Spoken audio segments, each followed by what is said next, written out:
Welcome back to the Richard Sherman podcast. And what a day for Shedeur Sanders. Now, everybody knew what he did at Colorado. Came in at 8th in the Heisman voting, but for his first NFL preseason debut, with all the noise, all the fanfare, all the media speculation, he just goes out there and plays an excellent game, has a touchdown pass early in that game, threaded the needle, layered football in the end zone, throws some other accurate passes on a dig, a go route, ends up 14 for 23 for 138 yards, another touchdown on a post route where he showed incredible pocket presence. He just seems to be the guy a lot of people, including Mel Kiper, who was standing on the table for him, slapping the table, saying, I don't understand how this guy's a fifth-round pick, and he had him as the best quarterback in his draft. And he looked like that. And I know people are going out there saying, it's just a preseason game. It's just a preseason game. We've watched a lot of quarterbacks over the years play preseason games, play regular season games, and struggle mightily. And we all say, hey, you got to give him time to adjust to rookie, adjust to the speed of the game, adjust to this. Like, you give them grace.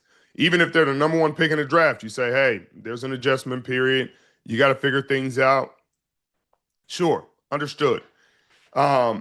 They say he's going against the twos. He's going against lesser competition. Well, he also is running with his twos and running with guys that aren't going to be the starters in the National Football League, guys he wouldn't necessarily be playing with if it was day one and they were starting the season.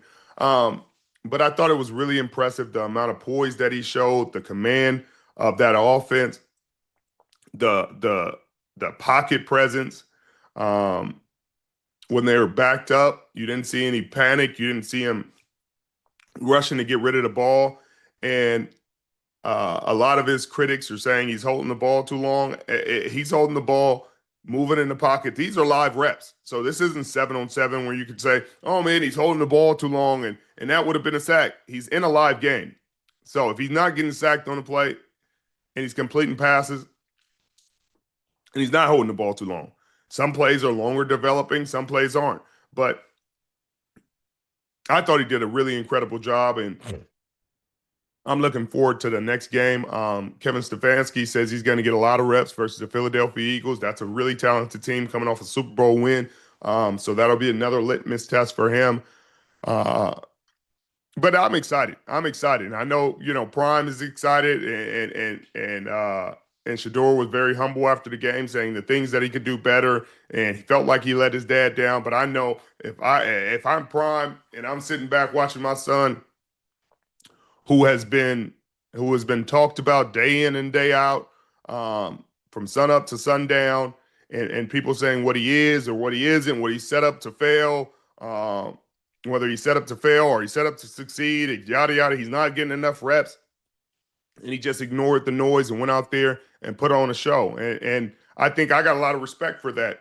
The issue I have is for the teams, the quarterback needy teams that should have taken him, that are in still in quarterback turmoil, whether it's the New York Giants, who went out and got Russell Wilson and Jameis Winston and then ended up drafting Jackson Dart.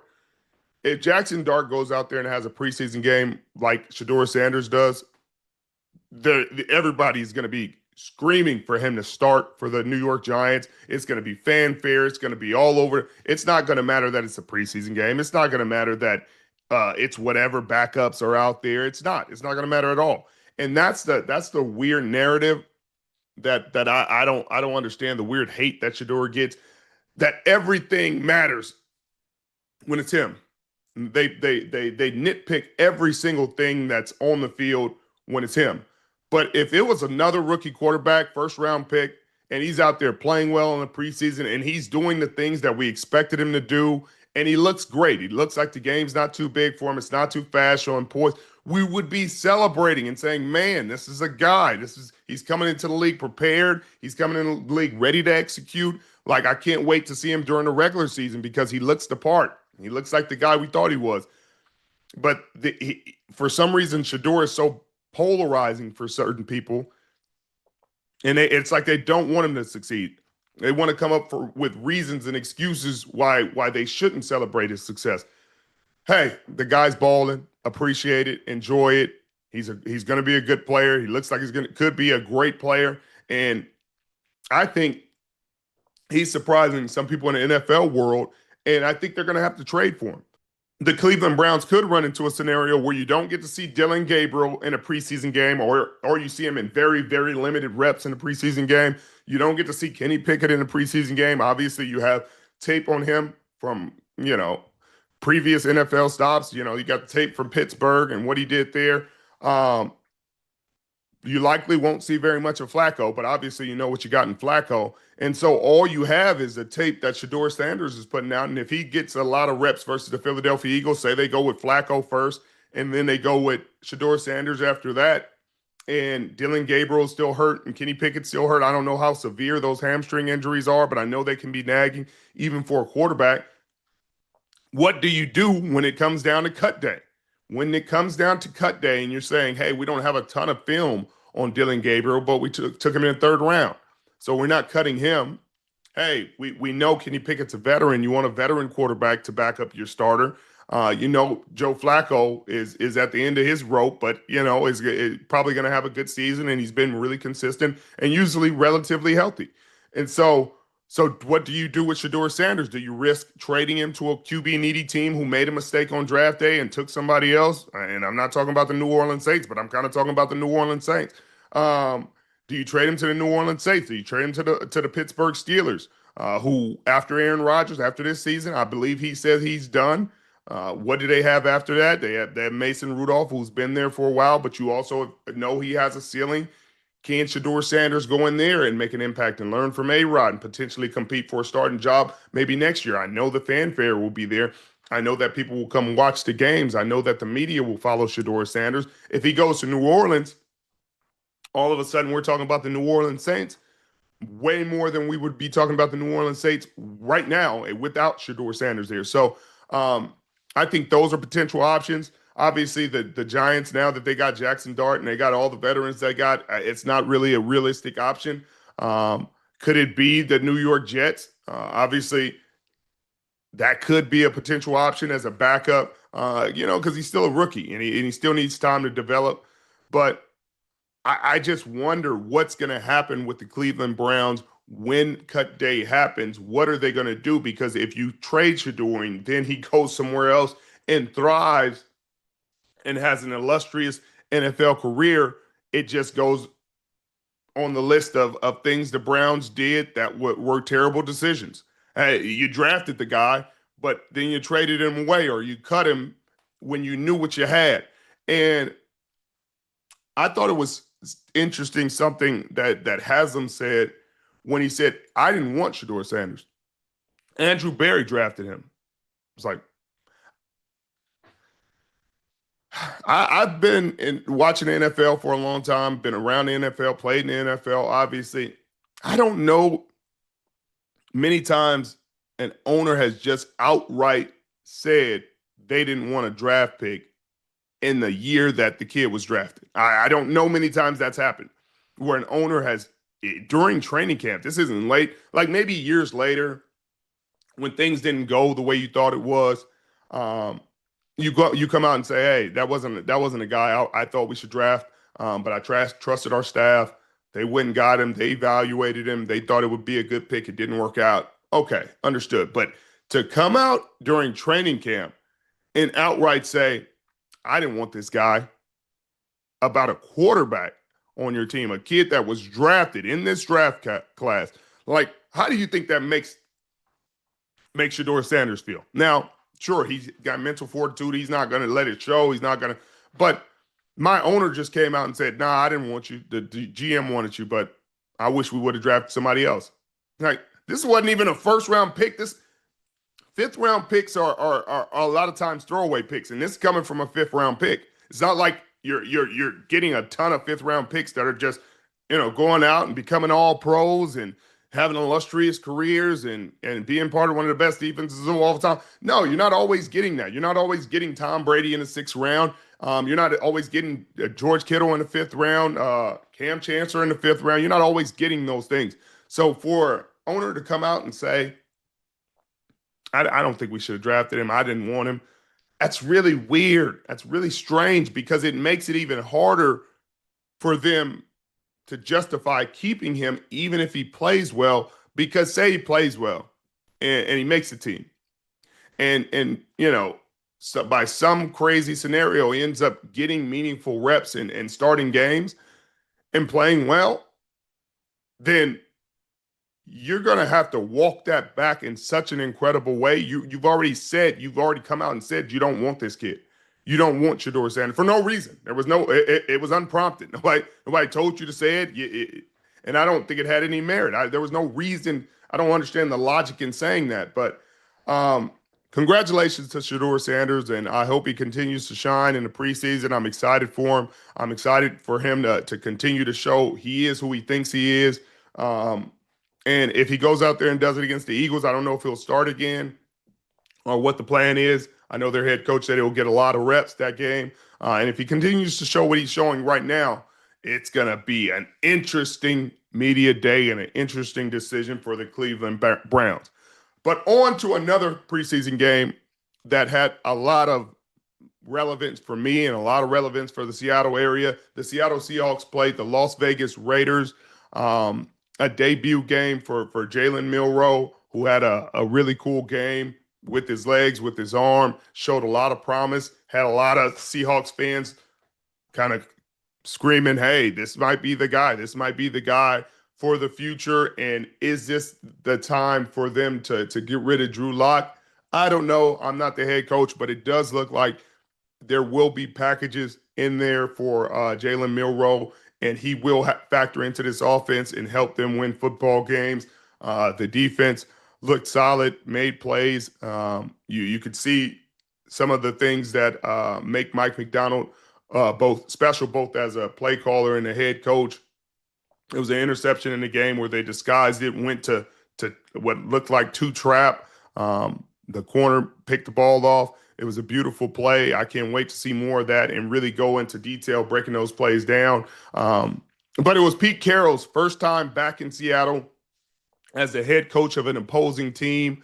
It was well received. People cheered for him, as they should. I thought it was classy when Mike Macdonald said, hey, I mean, he did a lot of great things here. He's a great coach. He's beloved. I think the fans should cheer for him. That was the right thing to say. And it just goes on to show what a classy human being Mike Macdonald is and the kind of man and coach he is. But then you saw a little bit, a little bit of the other side of fanfare with Geno Smith. And there was a sign saying, who's a bigger bust, Jamarcus Russell, Geno Smith, or something right on the corner where the visiting team comes out. And, hey, it is what it is. That's part of the game. And Geno flipping the fans off and people up in arms about that.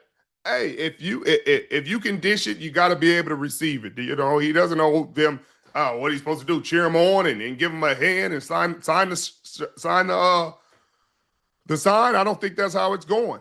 I don't think that's how it's going to go. And I love that for Geno. I love that for Seahawks fans. That started a little bit of a back and forth. I thought Geno played solid. Yeah, only played one drive, got out of there pretty early.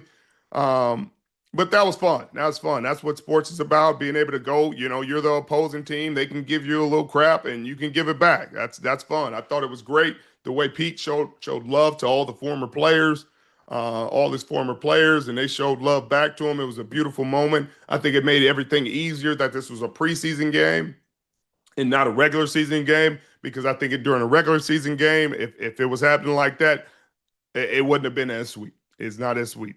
Things are really serious during the regular season. Things are a lot more lax during the preseason. And I think that's why it was able to happen the way it happened. A guy that did have a forgettable debut was Ashton Jeanty. Sheesh. I know fans are talking about his stance and all that. I don't think that was the case. It was just a rough game. He got stuffed in the backfield, I want to say, a few times.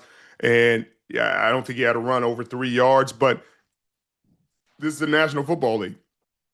Does that mean he's going to be a terrible player going forward and he's a bust? No, by no means. But people will remember this moment If he goes on to be 5-time All-Pro, people will look back and be like, hey, look how it started. He had a rough game.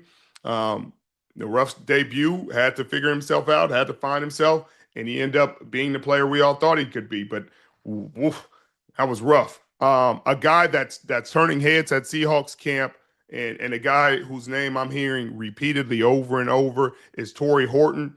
Um, he had 3 catches for 31 yards and a touchdown. And you could just see it at Colorado State. He was the guy there. I only remember watching him because obviously we were watching Prime in Colorado, but he was their number one guy, punt returning, and he just seemed smooth and slippery and could get to his spots, and he seemed at times dominant and unstoppable. And sometimes guys at these universities, when you're the go-to guy and you're the only threat on that offense, defenses are game planning to stop you. You develop a variety to your game.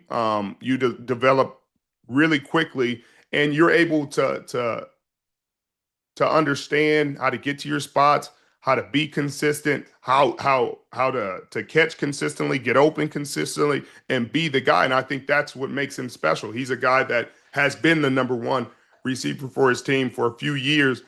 And so when you come in and you're fighting for a spot, if you keep that same mentality, you keep that same confidence, you go out there and you play like you're supposed to be here. You play like you're supposed to be the guy. I'm supposed to be the number one. Somebody's going to have to tell him he's not the number one for him to believe in. And I don't think even then he's going to believe it. So I'm happy for him. I think he has a great chance at making this team.